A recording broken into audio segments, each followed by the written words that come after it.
2006 may have been a rough year for the Fox network, but hey, at least it was fun to talk about. And it seems like I'm not alone in that opinion, since the Masters of Fate Patreon members wanted me to make a sequel, so I thought, why not make a video on one of the worst television revivals of all time? No, it's not a reboot of a beloved show, it's a reboot of a beloved television block, TGIF. For the longest time, this was ABC's must-see TV, not to be confused with must-see TV over on NBC. ABC's finest sitcoms would all air here, at least for a little while. As time went on, the block began to grow stale. The shows that were still around lost their luster, and the new ones they brought on just didn't seem to be hits. So around the turn of the century, ABC decided to pull the plug and decided to shift their primetime focus elsewhere. After all, ratings were declining, critics were unimpressed, and ABC no longer saw TGIF as a necessity. At least for a couple of years. Presumably around late 2003, ABC wanted to revive the TGIF brand, purely based on nostalgia, as they've said in several press releases. Hopefully, with this new line of amazing shows, they could once again capture television audiences on Fridays, and hey, maybe even make Fridays a legitimate day in television competition. Towards the end of TGIF, Fridays became one of the worst days a television show could air.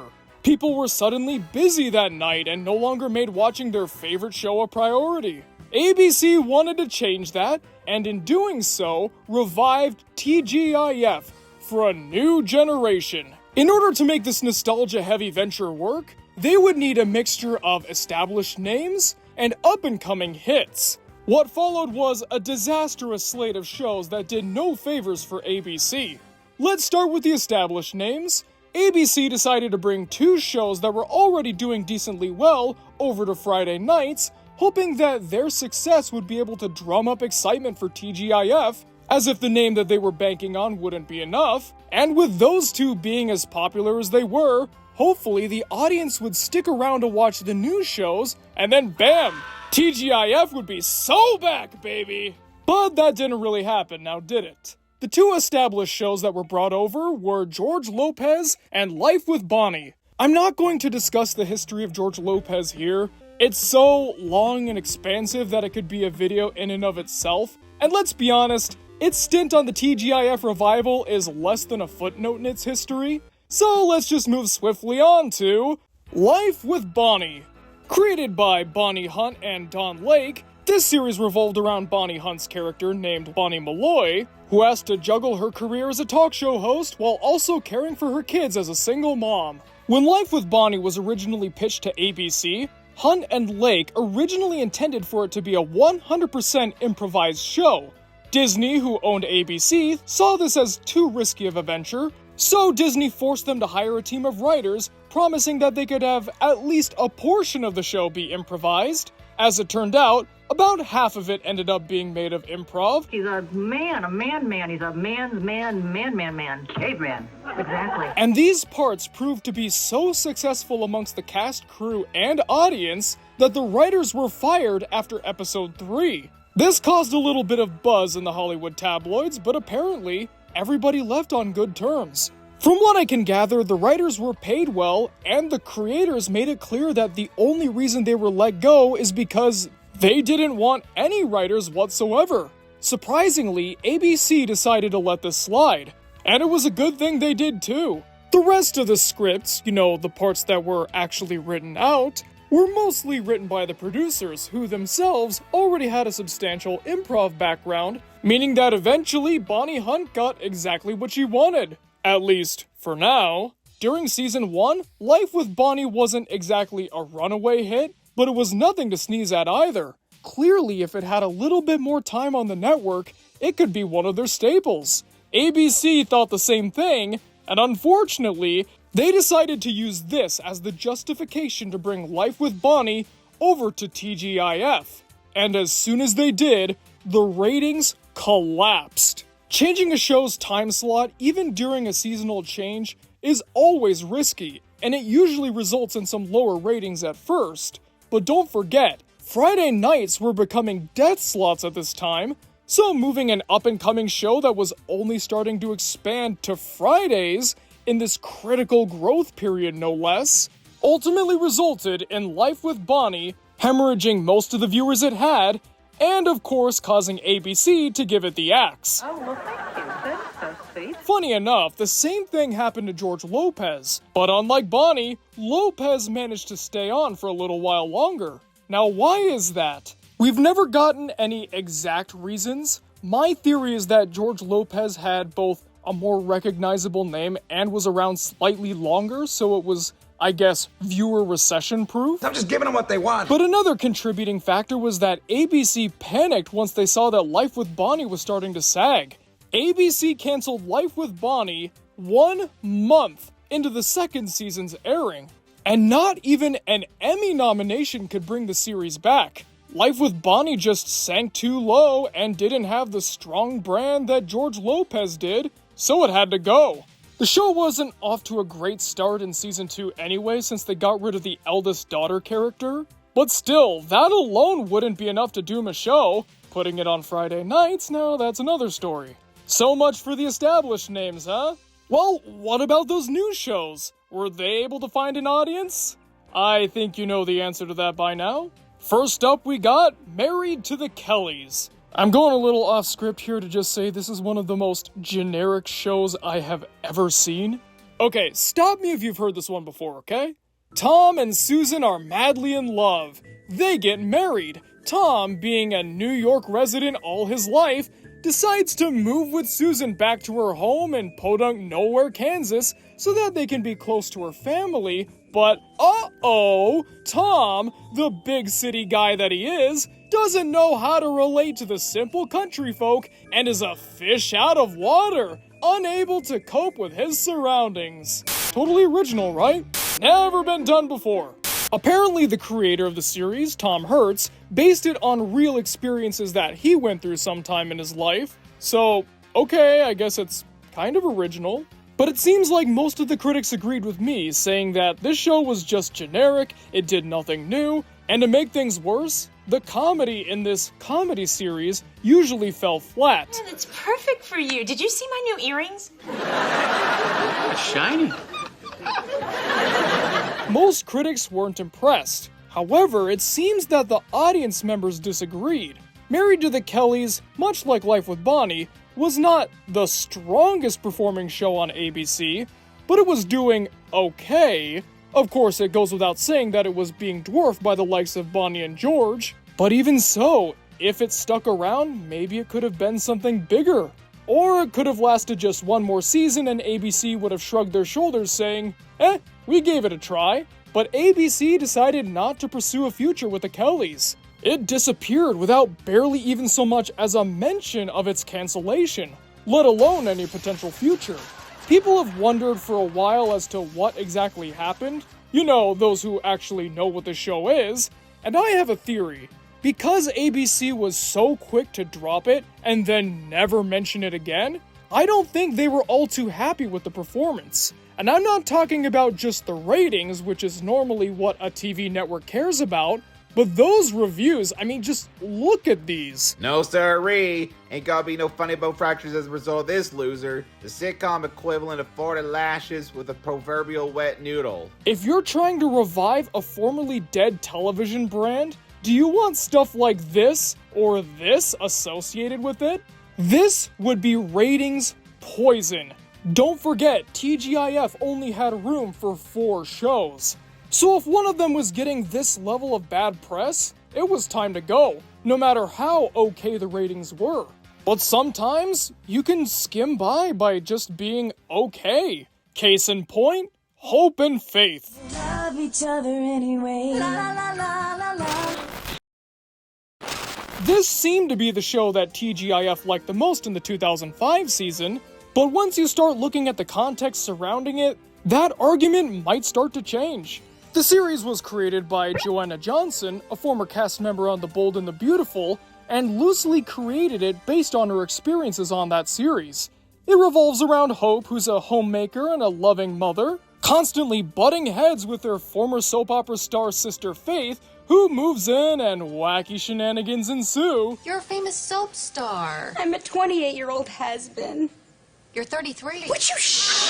Yeah, as cliched as this one is, I honestly kinda liked it. It's not the best or anything, but I don't know. It got a laugh out of me more often than not. This is such an honor that I definitely deserve. Faith! Now you might notice a familiar face in all these clips, that being one of the stars, Kelly Ripa, who was on the Regis show at the time and was just loved by ABC. ABC practically greenlit the show because of Ripa's star quality. And since she lived in New York, everybody from the cast, the crew, and the production company had to move to New York just to accommodate her.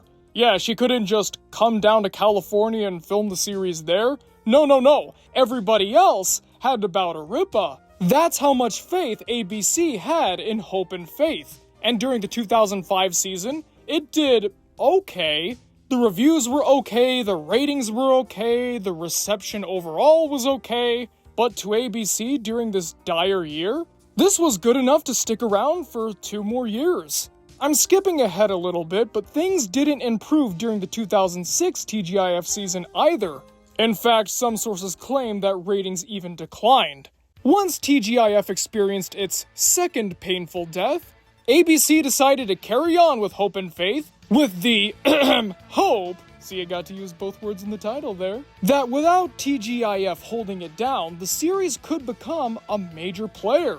Unfortunately, TGIF's poison did its damage, and nobody stuck around to watch Season 3 of Hope and Faith.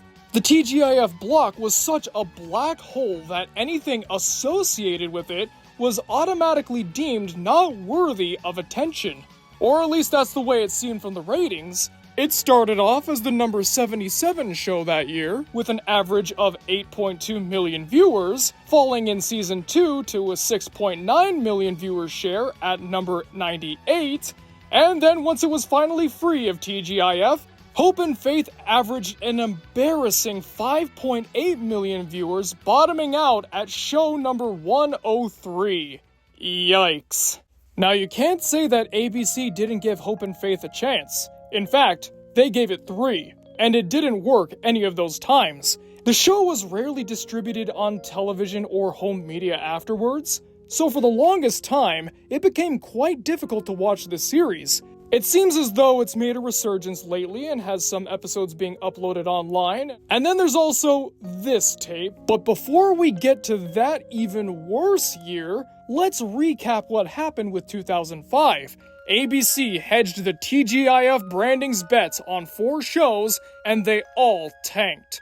Out of that lineup, Life with Bonnie and Married to the Kellys were axed. George Lopez was moved back to its original time slot, and Hope and Faith was renewed for another season, fully embracing the incoming disaster that would be the next year of TGIF. Now you're probably wondering why Hope and Faith was chosen to stick around. Well, like I said before, Married to the Kellys got too much bad press to continue, and Life with Bonnie was just cratering way too quickly to be redeemed. ABC felt that they could save George Lopez, so decided to undo the damage they caused. I think it's over. And that left Hope and Faith. What other choice did they have but to renew it? How stupid are we talking? If ABC decided to cancel or remove all 4 shows in the inaugural TGIF Revival's year, then that would be admitting that it was a failure, and that would be terrible for advertisers and investors. Why would you want your product advertised during what even the network considered to be a big mistake? Similarly, why would you want to do business with a network that admits to one of their formerly big hit blocks now being a failure and still deciding to keep it around? Now, I don't blame ABC for not shuttering TGIF after the first year. Who knows? Maybe it just needed a little more time to find its footing? Or maybe the shows that it originally had weren't the right fit. So, in came 2006, and like I said, it got even worse.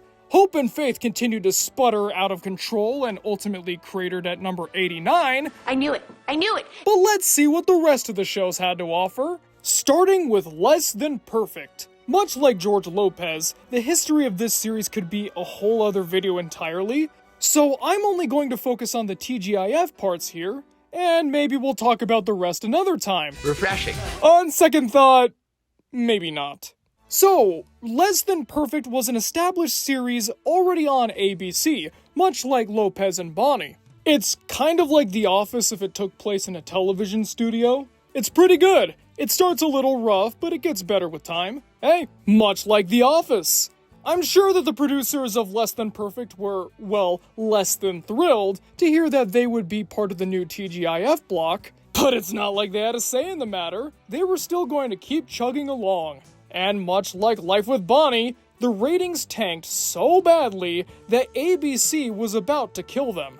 However, they were saved by what I like to call the till death effect, where a network otherwise has no interest in keeping your show around, but you're so close to getting a syndicated package ready that they decide to greenlight you for one more season just to get that little extra bit of cash out of you, and then you're kicked to the curb. Yes, the final season of Less Than Perfect was only greenlit because ABC wanted to sell the rights to other networks, syndicating it out and continuing to make more money off of this once-loved show. Although, I don't really blame them for this, considering that, for one thing, they were actually very close to getting that syndicated package, and two, they were losing a lot of money on the show previously, so they kind of had to make a return on their investment. And sometimes you have to spend a little money to make a lot more. Unfortunately though, it doesn't seem that Less Than Perfect made a return on this investment with syndication rights, so I guess we can chalk this one up as a big L for ABC. I don't have to go anymore. And if you thought those previous shows were wild, these last two, wow, I saved them for last for a reason. Here we go. Complete Savages. This show was created by Mike Scully and Julia Thacker. Yes, that Mike Scully and that Julia Thacker. And was executive produced by that Mel Gibson. Wouldn't you know it, that one little fact was what got ABC so excited in Complete Savages, and decided to use that as their major marketing tool online, which admittedly did drum up a little bit of buzz. The show was basically ABC/Disney's take on Malcolm in the Middle. A single dad with the last name of Savage has to look after his 5 rowdy boys who also have the last name of Savage, who constantly get into trouble, and the dad has to go running around fixing their problems with a lot of yelling and biting and, yeah, Disney's Malcolm in the Middle. Even the press releases and early reviews kept comparing it to Malcolm, which is not exactly the best start. Yes, Malcolm in the Middle was a big show around this time, but you don't want to go around pitching your new product, especially one with Mel Gibson attached to it as, hey, it's our version of something else you can get on another network, only this time with a less established brand. But hey, we've got Mel! Even though the marketing for this show was rather lackluster, we'll touch on that more in a moment, producing the show was surprisingly a lot of fun, especially because of Mel Gibson. He would always be present on the set, telling stories, joking around with the cast, and providing useful feedback. Mike Scully even said that he wasn't the usual producer who was constantly forcing his opinion where it didn't belong. He just wanted to be part of the team. In Scully's own words, he's a great collaborator. He doesn't walk around with a beret and riding crop and saying, "Do it my way!" This was partially because Mel Gibson was just generally happy about the project, and also because he wanted to do something more light-hearted, considering that he just finished with Passion of the Christ. This show was just going to be pure family fun with a little bit of sass. At first, it seemed like ABC wanted the show to be a hit. They changed the name from My Five Sons to the catchier and more eye-catching Complete Savages, and as I mentioned before, they mentioned Mel's name in a ton of interviews and press releases, hoping that this would be enough to make the show catch on. And I do mean hoping that this would be enough, because they did nothing else. Aside from a few promotional bumpers or brief advertisements during TGIF itself, he's in a new show called Complete Savages. Complete Savages went completely unnoticed. There were even interviews taken during the time of the show's airing where the crew members jokingly said they didn't even know that the show was on. For some reason, ABC put little to no effort in making people aware that Complete Savages even existed. And then it got worse. According to Mike Scully, once the ratings came in and ABC got a look at the declining trends, all remaining advertisements that weren't mandatory were gone, meaning that ABC immediately gave up on Complete Savages. This was baffling since they already put minimal effort into promoting the show to begin with, so they couldn't be surprised that it was a failure, but then they were, and then they decided to punish the show even further for doing nothing wrong.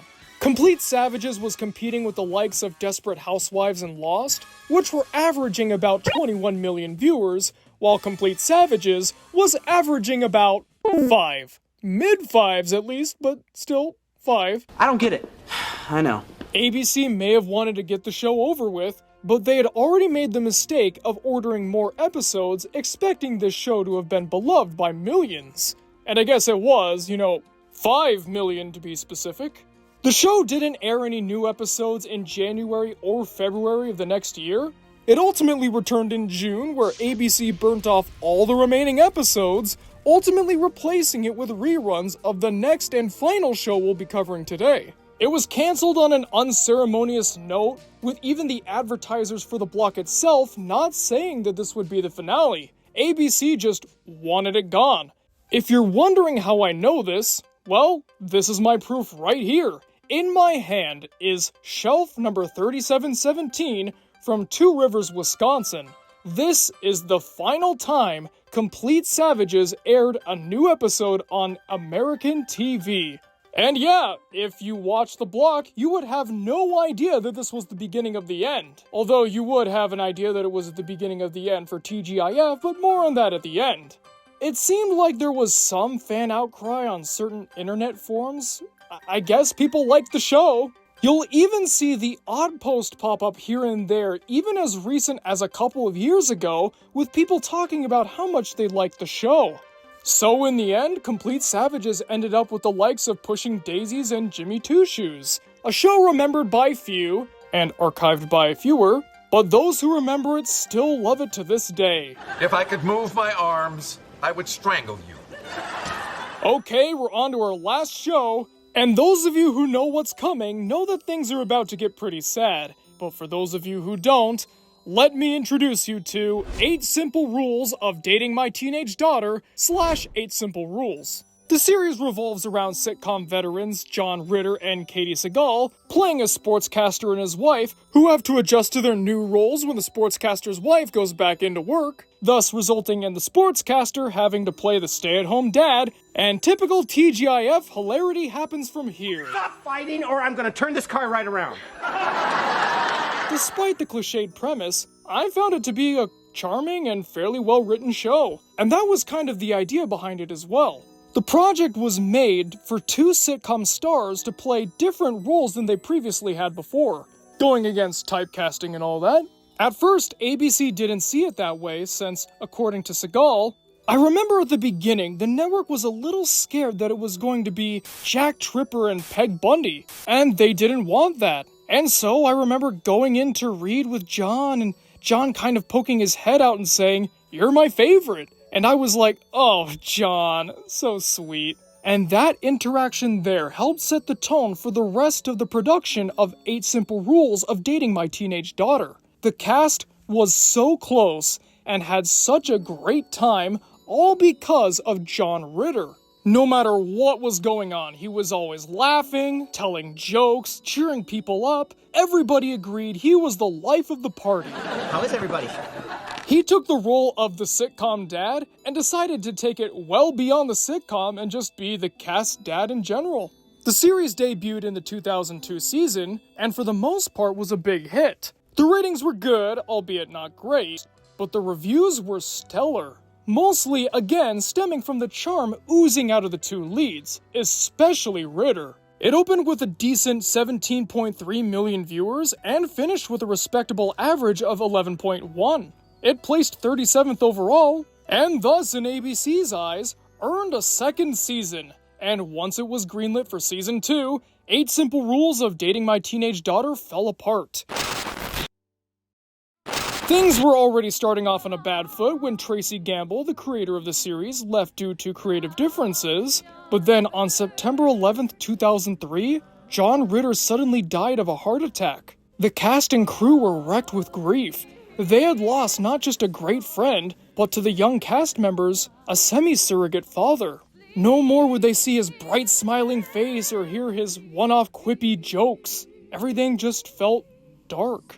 Sleep in heavenly peace. Production went on hiatus for a while, but of course they were under contract, so the cast and crew had to cobble together the rest of the second season, albeit without John Ritter to help keep this thing going. The way they handled Ritter's death was having his character being killed off screen, and slowly but surely having all of the main cast going through the grieving process, and it all feels real. To be fair, it probably was. Eventually, David Spade and James Garner were brought on to fill the void that Ritter left, but it just wasn't the same. Ratings fell, the reviews were mixed, and the fun had just generally died out. Sounds like a great candidate for TGIF! Yes, baffling everybody, ABC greenlit the now renamed 8 Simple Rules for a third season. The cast and crew both did and didn't want it to continue. Basically, they didn't want to lose touch with everybody and have this whole thing go away, so they wanted the show to continue. But at the same time, it just wasn't the same without Ritter. Nevertheless, they persisted. 8 Simple Rules' third season took a bit of a different turn from the last two. Characters were growing and maturing, and it was a lot more down-to-earth, I guess you could say. And in the end, whether it was because of Ritter's absence or the TGIF black hole, 8 Simple Rules just kind of stopped. On a cliffhanger, no less. I know, Mom's officially dating Ed Gibb. I think she's in love. Yeah, how's about a little salt for that wound, huh? The ratings got even worse, nobody was interested, and everybody agreed that watching the show without Ritter's presence just felt wrong.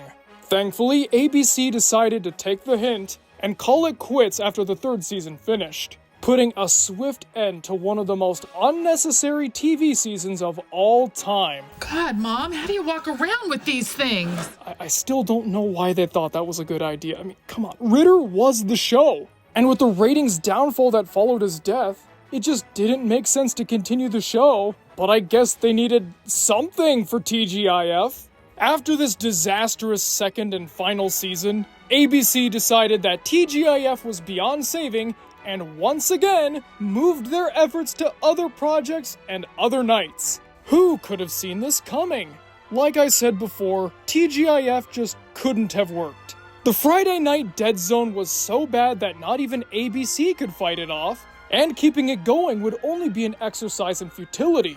But the problems didn't stop there.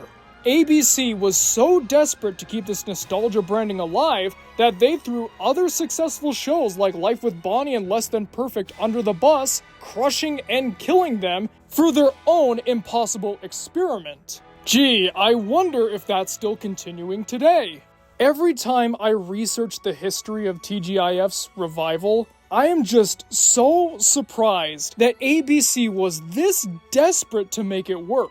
Granted, they killed it after 2 years, so I guess they learned their lesson, but the actions they took during the 2 years that TGIF2 was on the air, they're just ridiculous. Throwing successful shows into a dangerous environment and hoping they can fend for themselves. Killing off shows because they get bad press and just okay viewership, having one show continue on unnecessarily long just because they needed something to show for their efforts. Getting panicky the second a celebrity-backed show doesn't succeed despite their lack of effort in promoting it, and of course arbitrarily continuing a show that just lost its star and had a cast that was actively going through the grieving process just for the sake of having something to put on TV. Man, I thought Fox had it rough in 2006. The worst they did was screw over the winner. That was one show. Ever since I begged you to replace Chrissy on Three's Company.